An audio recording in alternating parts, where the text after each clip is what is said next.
호텔에 가만히 앉아 있으면은 한 호텔에 한 10명 정도는 본 것 같아요. 한 분당 한 1분? 아, 로테이션. 미성년자도 많고 나 이거 못하겠다 좀 규모가 있고 그쪽을 알아봤는데 포장이 좀 잘 돼 있더라고요. 속성결혼 그런 방식이 아니고 1, 2개월 기간을 가지면서 하는 방식이다. 근데 도착하자마자 맞선을 보는데 예전에 베트남에서 겪었던 비슷한 방식이고 됐던 것 같아요. 하루 이틀 데이트를 해보니까 저한테 아예 관심이 없더라고요. 아직도 업체 좋아 보이는 영상 보고 계신가요? 업체혼, 매매혼으로부터 여러분의 소중한 재산과 남은 인생을 지켜내세요. 안전하고 정상적인 국제결혼은 그게 뭔데에게. 오늘 인터뷰 해주셔서 정말 감사합니다. 아직 경험해보지 못하신 분들이 경험담을 통해서 현실을 이렇게 아셨으면 좋지 않을까 하는 마음에서 촬영을 하고 있습니다. 몇 가지 좀 여쭤보겠습니다. 처음에 이제 어떻게 진행됐는지 그것 좀 한번 말씀해 줄 수 있으세요?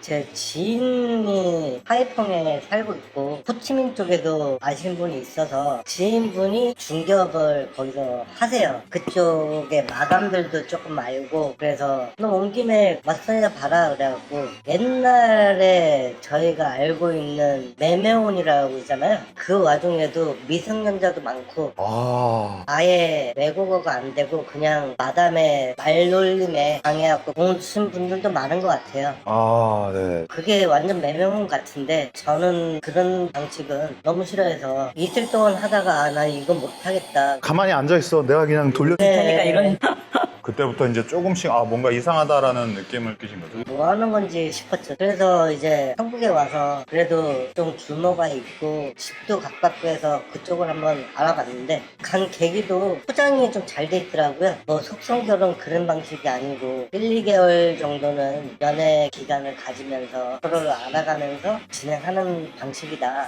이런 식으로 하더라고요. 근데 처음 시스템은 한국에서 사진을 보고 마음에 드는 여성분이 있으면 영상 매칭을 해서 매칭된 여성과 카톡으로 주고받으면서 얘기가 좀 되면은 그때 베트남으로 넘어가서 진행하는 방식이다. 근데 저는 제 마음에 드는 여성분들이 사진 매칭도 잘 안 됐고 대충 이렇게 진행하고 있던 상황에서 맞선 여행이라는 게 있다고 하더라고요. 거기서 제안을 하셨던 네네, 이벤트식으로 맞선 여행 그런 걸 한다고 하더라고요. 마침 시간도 조금 남고 해서 한번 가보자 해서 갔는데 100에서 150 정도 먼저 든 것 같아요. 선입금이. 네네, 그 정도로 하고 뭐 비행기는 각자 끊고 그렇게 부담은 안 되는 금액이다 싶어서 갔어요. 근데 도착하자마자 맞선을 보는데 그거 제가 예전에 베트남에서 겪었던 비슷한 방식이고 조금만 이제 포장된 거라고 생각이 들더라고요. 요즘은 업체들이 매매혼 이미지를 벗기 위해서 이런 식으로 홍보 방식을 바꿨어요. 하지만 정작 진행 방식은 바뀐 게 하나도 없습니다. 또 앉아있으면 또 몇십 명씩 이렇게 또 돌려요? 대기하시는 분이 열 몇 명 됐던 것 같아요.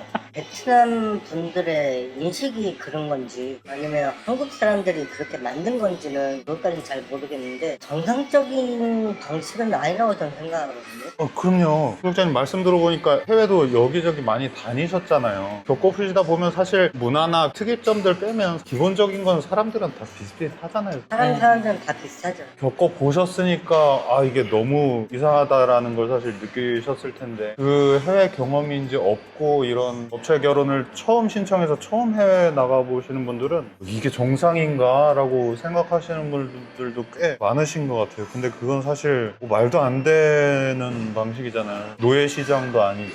저는 결혼을 한번 실패했던 경험이 있어요. 그러다 보니까는 이제 남녀 관계가 그렇게 쉬운 관계는 아니라고 생각하거든요. 잠깐 외모적으로 마음에 들었다고 와서 정을 쌓으면서 할 수 있는 분이 몇 명이나 될지 남녀 관계가 나중에 뭐 남자가 어떻게 하고 여자가 어떻게 하고 그런 거에서 정이 쌓이는 건데 그런 거 없이 논스톱으로 그런다고 하면 과연 그게 결말이 어떨지는 각자 생각을 좀 해봐야 될 문제라고 생각해요. 그 맞선 여행에서는 비용은 어떻게 됐어요? 맞선 여행을 가서 거기서 제가 한 분을 초이스를 했었어요. 그분도 괜찮다고 하시고 어머니랑 같이 오셨더라고요. 어머니도 뭐 괜찮다고 하시니까 하루 이틀 데이트를 해보고 그렇게 진행을 하는 방식이었는데 일단 하루 이틀 데이트를 해보니까 여성분은 저한테 아예 관심이 없더라고요. 제가 나이가 좀 있다 보니까 대충 사람들이 어떻게 행동하는 거 보면은 어떤 분위기라는 건 대충 알거든요. 난 이런 건 좀 진행이 안 될 것 같다. 일단 기숙사비로 돈을 뜯더라고요. 아, 뭔가 그렇게 확정되지도 않았는데 매칭이 됐다고 해서 계약금의 50%에 기숙사비까지 달라고 하더라고요. 얼마 정도 돼요, 그게? 달러로는 1,400불, 그리고 계약금 절반이니까 700 얼마였던 것 같아요. 근데 일단 뭐 그분하고 진행 과정도 없는데 그거부터 좀 뜯더라고요. 아, 돈부터 내라. 아무것도 지금 뭐 남녀가 진행된 건 없는데. 네, 일단은 제가 증거를 좀 남겨놨어요. 혹시나 해서. 그래서 일단은 주고 진행을 하는 관계에서 뭐 한국을 제가 다시 들어왔는데도 여성분하고는 뭐 진행 사항이 거의 없고, 그리고 여성분도 관심도 없고. 근데 그래서 가만히 생각해보니까 이거 조금 지나면 이런 방식으로 계속 갈 거고, 진행 과정에 따라 돈이 추가되는 이런 방식이더라고요. 아, 단계별로 얼마씩 네. 내라. 아. 근데 위약금도 그만큼 점점 불어나요. 아, 단계마다 위약금도 늘어나요? 네, 이거는 도저히 저랑 너무 안 맞는 것 같아서 계약 해지 요청을 했죠. 마무리를 지었어요, 다행히. 위약금에 대한 많이 부담 안 하시고. 네. 근데 이거를 구독자분들도 진행하시는 분 있다면은 계약서를 좀 꼼꼼히 읽어보시고 확인을 정말 잘 하셔야 될 것 같아요. 이게 진짜 말씀 들어보니까 이게 초기에는 이제 크게 부담 안 느끼는 금액으로 일단 불러드린 다음에 진행을 시키고, 이제 어느 정도 이제 한두 단계 지나가면은 내가 냈던 돈이나 내가 쓴 시간 이런 게 아까워서라도 그냥 계속 진행하게끔 뭐 이런 식으로 이제 그렇죠. 진행이 되는 거잖아요. 중간 정도가 넘어가면은 돈이 아까워서라도 그만두지 못할 것 같더라고요. 대부분의 진짜 업체 진행하시는 분들이 그러시더라고요. 방금 중요한 내용이 나와서 잠깐 정리를 하고 넘어가겠습니다.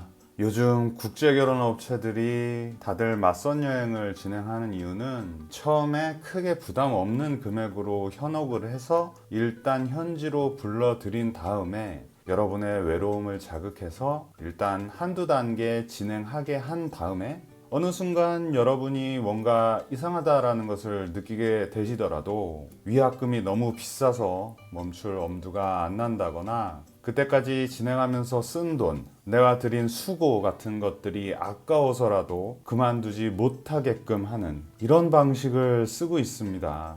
그런데 왜 여기에 현혹되는 분들이 이렇게나 많으실까요? 우리가 여기에 대해서 많은 생각을 해봐야 할 것 같습니다.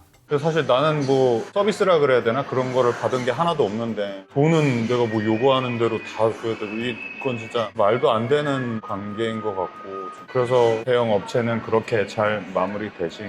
네. 처음에 그러면은 업체 가셨을 때는 인터넷 같은 데로 알아보셨어요? 네. 유튜브에도 많이 나오더라고요. 업체의 그런 영상들이 사실은 실질은 좀 숨기고 사람들이 보기에 좋아 보이는 것만 이렇게 좀 이렇게 짜집기 해갖고 좀 보여주는 게 많잖아요. 영상에 대해서 지금 와서 생각해 보시니까 좀 견해가 어떠세요?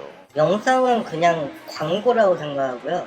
검증이라는 것도 조금 웃기겠지만 속이고 들어오시는 분들이 하도 많아서 검증이라는 단어가 붙은 것 같은데, 업체에서 말하는 검증들이 뭐 서류 검증하고 뭐 핸드폰 보고 뭐 사람 검증 다 했다 뭐 이런 식으로 이제 말도 안 되는 방식으로 또 하잖아요.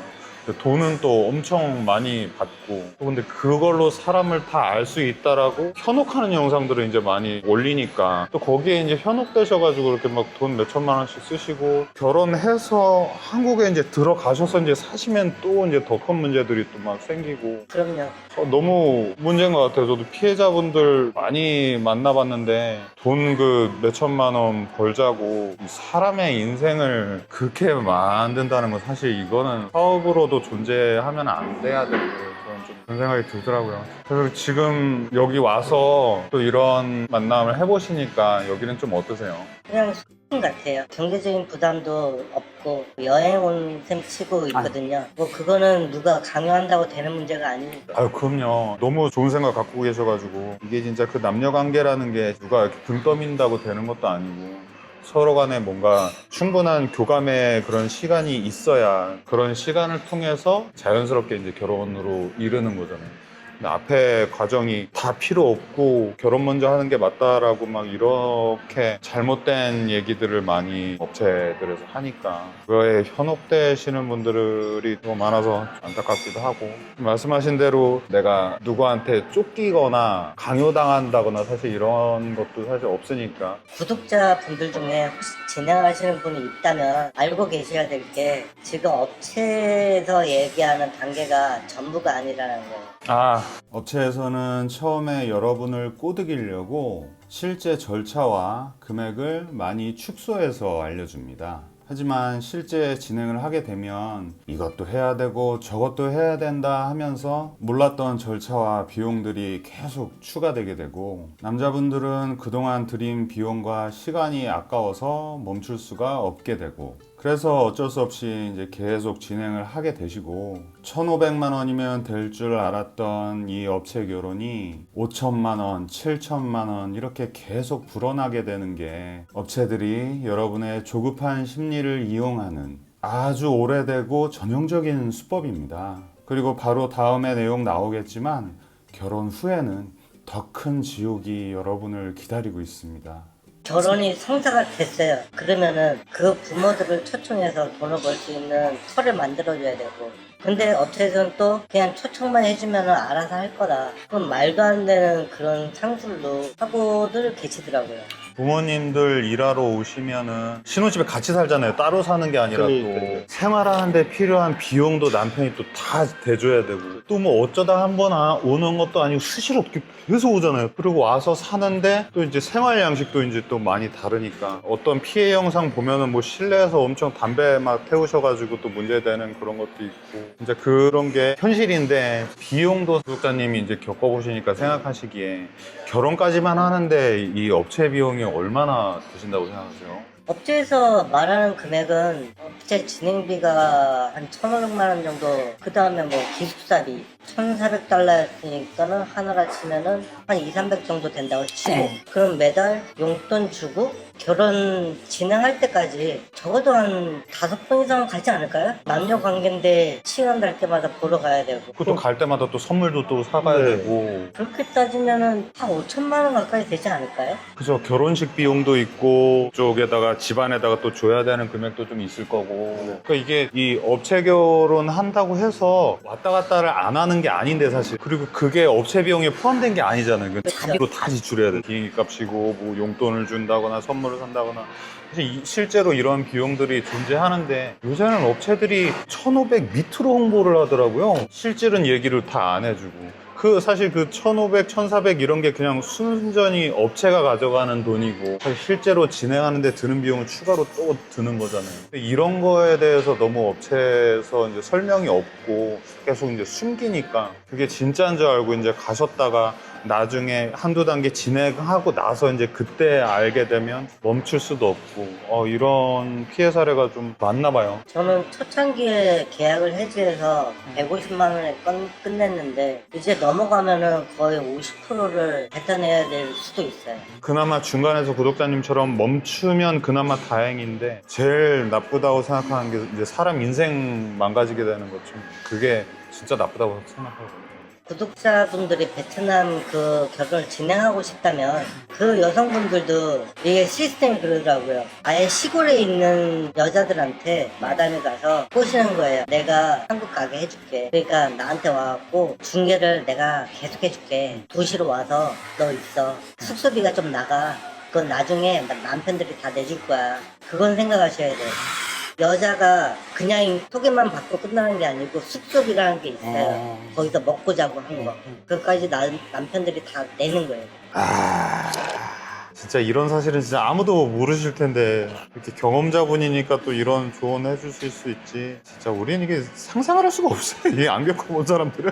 진짜 다 이 한국 가게 해주겠다 이러면서 다 꼬시고. 저는 이게 페이스북 페이지도 많이 봤거든요. 마담 페이지 보면은 무슨 다 긴급이야. 남자를 먼저 구해놔요. 먼저 며칠 날 남자 뭐 이러이러한 사람들 몇 명 간다 모여 막 이런 식으로. 아니 이게 뭐야. 근데 그 사람들은 처음에 다 요새는 사전 매칭 다 하니까 사전 매칭 된 줄 알고 가는 거잖아요. 근데 사실 그건 다 미끼 여성들이고 나중에 무슨 걔가 무슨 몸이 아프다던가 집안에 무슨 사정이 생겼다던가 이런 식으로 다 빠지고 갑자기 급조해온 애들이 오는 거잖아요. 이게 그냥 뭐 직선막선이랑 뭐 다를 게 뭐 있어. 홍보만 그런 식으로 하는 거지. 이게 현실인데 많은 사람들이 이런 얘기들을 좀 들어주셨으면 좋겠는데 어떨지 모르겠어요. 판단은 본인들이 하시겠지만 뭐 이런 영상을 보시고 좀 더 정확한 판단을 했으면 해서 말씀드리는 거예요. 말씀하셨듯이 이런 피해는 좀 한 명이라도 좀 덜 당했으면 좋겠다 해서 이제 경험담을 말씀해 주시러 나와 주신 분이라 저도 너무 감사드리고 영상을 보시는 분들께서도 이런 분들이 조금 더 경험담을 이렇게 알려주실 수 있도록 좀 응원을 해주시면 오히려 그게 이제 많은 분들께 도움이 되지 않을까 그런 생각이 드네요. 혹시 마지막으로 영상 보시는 분들한테 해주고 싶은 말씀 있으세요? 사람 사는 곳은 외국이든 한국이든 다 똑같아요. 사는 방식도 비슷하고 다만 먹는 음식, 문화 그런 게 조금 틀릴 뿐인데 기본적인 이 사람이 생각하는 건 다 비슷비슷하잖아요. 돈으로 사오면 결론은 돈밖에 안 된다는 거. 그게 사실 결론적으로 살 수 있는 것도 아니고 살 수 있는 것처럼 보이는 거지 사실. 좋은 말씀 많이 해주시는데 이 구독자님의 오늘 이런 좋은 취지가 많은 분들한테 좀 도움이 많이 될 겁니다. 도움이 됐으면 좋겠습니다. 구독, 좋아요 해주세요. 예고편. 이번 계기로 제가 느낀 점이 상당히 많았어요. 일주일 만에 결혼을 해서 행복하게 살 수 있다는 보장이 100%면 저도 그걸 했겠죠. 근데 그건 옳지 않은 방향이라고 해서 각자 나라가 다른 사람들끼리 문화도 다를 거고 저는 일단 그걸 한번 겪어보고 싶었거든요. 저도 한국 사람이기 때문에 김치찌개나 이런 거 좋아하죠. 근데 가보니까 저도 먹을 수 있는 게 제한적이더라고요. 근데 이걸 입장 바꿔서 생각해보면 그 상대방 나라의 여성분들이 한국으로 시집을 와서 입맛을 강압적으로 한국 음식만 먹어 이렇게 말할 수도 없는 여러분의 제보를 기다립니다. 업체에 당하신 그 억울한 사연들. 금액의 크고 작음은 중요하지 않습니다. 그 내용들을 제가 콘텐츠로 제작해서 많은 분들의 피해를 줄여보겠습니다. 작은 제보가 모여 거대한 방패가 됩니다.